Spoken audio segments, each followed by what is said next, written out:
Fala pessoal, Carlos Nascimento. Hoje a gente vai falar sobre inventário de terreno com construção não regularizada.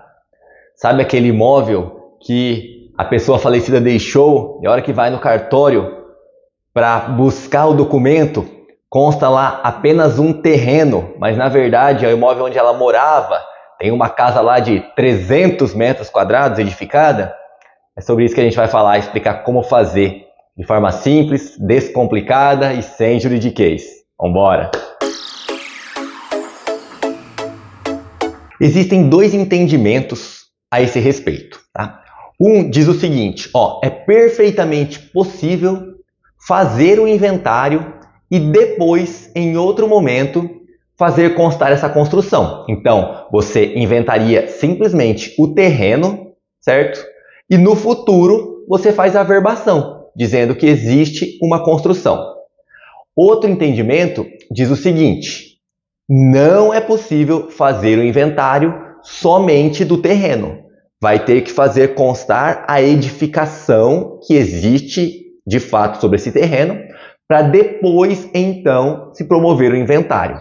A maioria dos cartórios do Brasil vai exigir que se faça primeiro a averbação da construção, ou seja, primeiro se promova a regularização e depois, então, faça o inventário daquele imóvel que está regular, certo?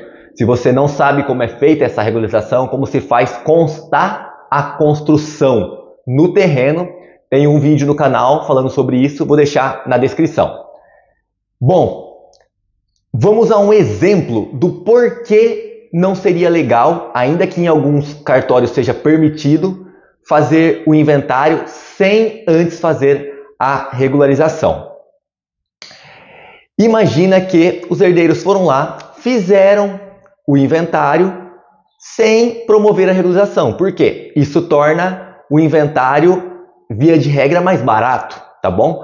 Porque vai se inventariar um terreno. Se o terreno tem o valor de 100 mil reais, você vai inventariar e pagar as custas de cartório e o imposto sobre 100 mil. Agora, se você considera que nesse terreno de 100 mil existe ainda uma construção, uma edificação que vale 300 mil, então nós vamos ter que recolher o imposto e pagar as custas de cartório sobre 400 mil, certo? Que é um terreno de 100 mais uma edificação de 300, totalizando 400 mil. Então, muitas vezes, os herdeiros, o inventariante, opta por fazer da forma mais barata, certo? Imagine que a pessoa faleceu e os herdeiros acabam fazendo dessa forma, fazendo o inventário da forma mais barata. Finaliza-se o inventário e surge um comprador para o imóvel. Eles têm a intenção de vender aquele imóvel e surge um comprador. Mas o comprador diz assim, eu só compro esse imóvel e pago o preço que vocês estão pedindo. Mas só compro se tiver regular. Tem que estar ali constando que existe uma casa sobre o terreno, é isso que eu estou comprando e tal. Então os herdeiros vão lá e correm atrás de fazer essa averbação para regularizar o imóvel, para fazer constar que ali existe uma casa, certo? Um exemplo de um problema, um só, eu fiz assim, dá dois. Um exemplo de um problema que pode ocorrer, o oficial do registro de imóveis pode questionar o seguinte, mas espera aí, quando vocês fizeram o inventário, constou somente um terreno, certo? Já existia uma construção? Se existia o ITCMD, Imposto sobre Transmissão, Causa, Mortes e Doação, que é o imposto incidente no inventário, foi recolhido então somente sobre o terreno de 100 mil reais. Esse imposto, que aqui no estado de São Paulo é de 4%, foi recolhido então 4 mil, certo? Se o terreno valia 100. Quando na verdade ele deveria ser recolhido sobre 400 mil, já que existia aí uma casa de 300, o imóvel totalizava 400. Então, dos 4 mil reais que foram recolhidos, deveria ter sido recolhido 416 mil, certo? Se eu não tiver ruim de cálculo.